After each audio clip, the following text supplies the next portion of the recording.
in these exceptional circumstances to jump to the accounting function. So I hope that in the introduction, when Dirk will be back, he will explain how the bodies evolve.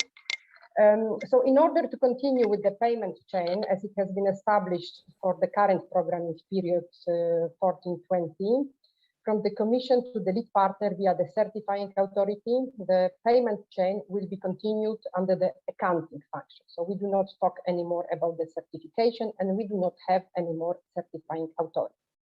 So as a short reminder, let me recall that the union support should be always paid to the lead partner, unless there is they would result in the double hit for conversion into euro and back into another currency, or vice versa between the lead partner and other partner. Article 47, which you see on your screen, is basically limited to two very basic concepts. So first of all, there is a requirement for a formal agreement on the arrangements for carrying out the accounting function by the member states. And secondly, there is a direct reference to the Article 70, Recital 1 of the new CPR, which lists the tasks to be covered by the accounting function, which are the drawing up and submitting payment applications to the Commission, and the drawing up and submitting the accounts to the Commission. So it covers the payments by the Commission and the payments made to the lead partner.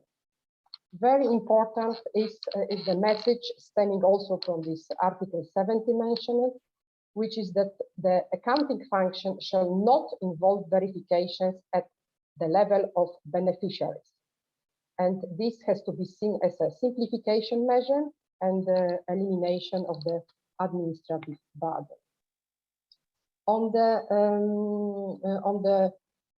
interactions between the bodies, so of course we remember that it's the joint secretariat who assists the monitoring committee and the managing authority in carrying out their duties. It cooperates closely with the body in charge of the accounting function. Regarding the financial corrections imposed by the managing authority or by the Commission, the financial consequences for the EU member states are covered by the section on the liabilities and irregularities. And on the practical aspects, so any related exchange of correspondence between the Commission and the EU member state will be copied to the managing authority and the joint secretariat. And it's the managing authority and the joint secretariat who will inform the accounting function and the audit authority or the group of auditors following this exchange of correspondence between the Commission. Well, we received a few questions. Well, one of them related really to clarifying the notion of the accounting function, and this is not anymore linked to the certification. So also regarding the principle of separation of functions, it can be confirmed that where the managing authority assumes the function, the same person can carry out managing authority functions and accounting functions. On the tasks, it's there are no checks. For this question, the answer is no. The accounting functions is not allowed to carry out the checks. So that's all on the accounting function, and we can move.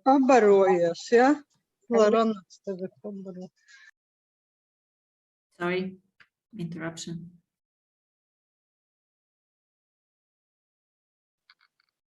Please go on. Please go on. It's, okay. It's fine now. So that's all on the accounting function, and now I see that Dirk is back. So maybe I will present the audit authority in the correct sequence. So once Dirk explains the functions of the monitoring committee. Yes, hello. Thank you, Anna. Hi, Dirk. We have Welcome, you Dirk. I did not do anything during the break, so I don't know what happened. Okay, so you should have. Okay.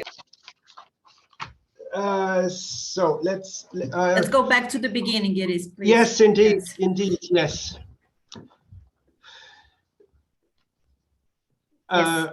Okay, that's what we will cover, and part has already been covered. by Anna, and later on Gilles also will step in. I will take up. Yeah, I will take up the rest. Next slide, please. In the slides I prepared and I present, you will see more information than we have the time to present. So, but later on you will have a more or less complete overview of what were the rules for 1420 and what are the changes for post 2020. But the changes are highlighted in red. So for the setup of the monitoring committee, what changes is that we had proposed a bit more details on addressing issues of conflict of interest, the voting rights of the monitoring committee members, and the attendance. And this was not accepted by the legislator. So there is only that provision that says that the rules of procedure shall cover these aspects. There was a question on that. So it's up to the program partners to set out the rules in the rules of procedure on the voting rights. And I come back to what Pascal has set out. There is a need for a broad partnership. So it's not just the territorial authorities being members. And based on experience, not to give the voting right to the socioeconomic partners or the other partners than the authorities will not motivate them to actually attend the meetings and take their say and take part in the voting. So this has to be taken on board. What is also reinforced that there is an obligation to publish the rules of procedures and also of the decisions. There was another question whether also to publish the list of the members. Is these the persons or the institutions? Well, this was discussed in the council, and it should be the persons, but some member states don't like it, but that's what it is. Next slide, please. Well, the most important thing here is what Pascal already had set out. It's about the relevant authorities, EGTCs, and it's about all the Article 6 partners. Of course, you have to take into account of the number of countries. We also don't need to rent a big exposition premise to have enough room for the monitoring committee. But you have to do it in a way that a certain socioeconomic partner or the environment or anti-discrimination is represented not by 27 member states, but in a way that each interest, each group, and each potential partner can be represented in the monitoring committee. Publishing the list of the members I already set out, and the Commission will remain in its advisory capacity. Next slide, please. This slide is about the monitoring committee functions. What is reinforced is, because it was also done for the mainstream, the CPR, that there are a bit more specific rules on what has to be addressed with regard to the selection methodology, procedure, and the criteria. So this is a task of the monitoring committee to fix these elements. What was already said, there is no more annual implementation report. So as a consequence, there is still a final performance report, which is then a task of the monitoring committee to approve. This session is not to cover the important task of the monitoring committee, meaning the selection of projects. That will be a subject of session 3. Next, please. Next slide, please. This was already done, right? When I was off? No. No? No, I No, think ma'am, not- this is for Okay. me. Okay. Shall I jump in? It's Yes, Elina. please. So indeed, I'm covering these two articles for managing authority and its function. So I just want to remind again for the two big simplifications in the next period, which is that there will be no designation of authorities, which we had in the current period, which caused in some cases a lot of delays at the start of the programming period. And also the big change is that there will no longer be a certifying authority, but I think maybe Anna covered this, that this is replaced by the accounting function, which the managing authority can do itself, or it can be allocated to another body. So then just to quickly go through the Article 17. So the changes in the trilogues was that the definition of a sub-program areas was moved from this article to under the Article 17, which is the content of the programs. And there was a kind of exception added on the intermediate bodies. So basically, intermediate bodies should carry out tasks of the managing authority in more than one member state or a partner country. However, at the request of some member states, an exception was added that the intermediate bodies may carry out those tasks in only one participating member state or another country where such an approach is based on existing structures. So this is very specific for some countries and programs where such an the intermediate bodies have been operating in the current period, that they can continue this approach. So otherwise, the managing authority or the program authorities remain the same. So there will be a single managing authority and single audit authority that have to be located in the same member state, and an EGTC, maybe a managing authority, and the managing authority may allocate tasks to an intermediate body with this new exception added. And then if we look at the Article 46 on the functions of the managing authority, here some clarifications on the accounting function specificities were added to the text in point 1. And one big change to the Commission proposal for the regulation was that the member states absolutely wanted to bring back the option of using the controllers in each country separately to do the management verification. So basically all the provisions on these controllers from the current period were reintroduced under this Article 46. So the Commission proposal, as you may remember, was that the managing authority would be responsible for doing the management verifications for the whole programming area. And I think Natalie will cover then the Joint Secretariat and branch offices. I don't know if there's a need to go through the functions of the managing authority. I think you are very aware Yes. of that. Yeah. So I will leave the floor then to Natalie on the Joint Secretariats. Yes.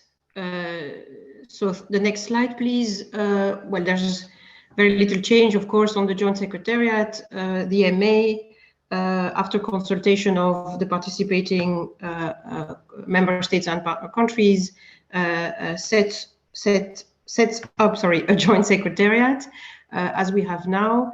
We have in the sentence which says shall set up a joint secretariat, it continues with staff taking into account the program partnership. So it's really very important that the joint secretariat can interact effectively with all the program beneficiaries. So we're looking at structures that will have either international staff or both multilingual staff. It's really very important that the Joint Secretariat can interact well with potential partners from all the participating countries.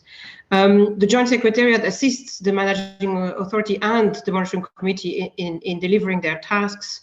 Certainly from the Commission's point of view, we see the Joint Secretariat as the key interface between, let's say, the internal cuisine of the program and the potential beneficiaries and the final beneficiaries in the end. For us, it's really a core task in the program, and we would very much encourage strong and well-staffed and well-resourced joint secretariats. That's it for me.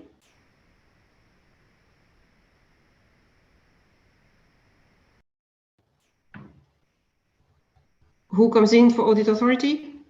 It's me again. Gilles, please. I'm fine. Okay, so good morning to everyone. So shortly, as it was mentioned by Murray, this will be covered even more by our audit colleagues this afternoon in section 4. But just a few words about the Audit Authority. So in reality, we are back to the current situation. You know that the Commission had some ambition for the Audit Authority, especially with regard to the group of auditors. The initial plan was to suppress it, but following some let's say lobbying from the member states, actually the group of auditors is back. So in case the Audit Authority cannot cover the whole territory of the program, the group of auditors should be set up. So that's, I assume, something you are very, very familiar with. In terms of independence, this is very much in line with the audit standards, so nothing very new. The Audit Authority will obviously carry out system audit and audit of operation, although they are simplification, but that will be explained in more details by our audit colleagues this afternoon. And the last point is about the audit opinion and the annual control report. But again, this is first very much in line with what you are already familiar with, and this will be more better explained this afternoon. So that's it for me, but it's to say that in general, the main message is that for the Audit Authority is very much as it is now. Thank you. And I will take over for the last slide on lead partner and beneficiary and the agreement between the lead partner and the other partners. You see almost nothing in red, meaning that the provisions in Article 13 were taken over by the new article. And the only change is that any partner can be a lead partner. So this is not limited to beneficiaries that are located in a member state. The reason in the past was that partners from outside the union may not receive EU funds, and then we found it a bit difficult in the past that they would be responsible for the correct spending of EU funds. So that there is no limitation. So any partner can be the lead partner, but programs still may decide that they don't want that. And that's it for the changes with regard to the task of the lead partner. And that ends the presentations.